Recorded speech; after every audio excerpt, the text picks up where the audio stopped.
what this is going to show you is how the brain learns. I want you to watch that very carefully. Do you see that?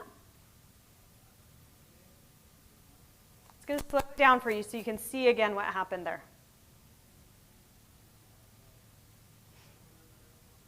What you're seeing take place are two brain cells, and this is happening in your brain right now, so go ooh for a second. Reaching out, growing, and physically changing because of new information with which they've been presented. Okay? When a brain learns something, you can go ahead and pause that video. When a girl is presented with new information for the first time, okay?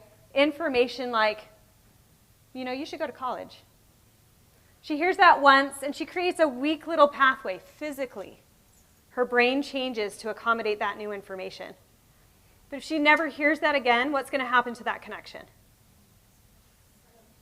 It'll get pruned. Okay? But the more times she hears that, the more that new connection sticks and strengthens. Okay? And those strong connections don't get pruned. They stick around. Okay? So all these brand new brain cells that are talking about planning for the future and considering the long term and the consequences of what you're doing, these are all up for grabs right now in teenagers. Okay?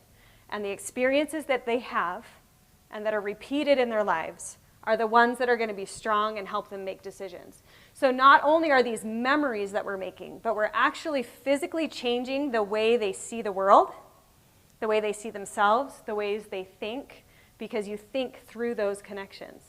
So if I have new and different connections, I will literally think differently and see the world differently than I did before.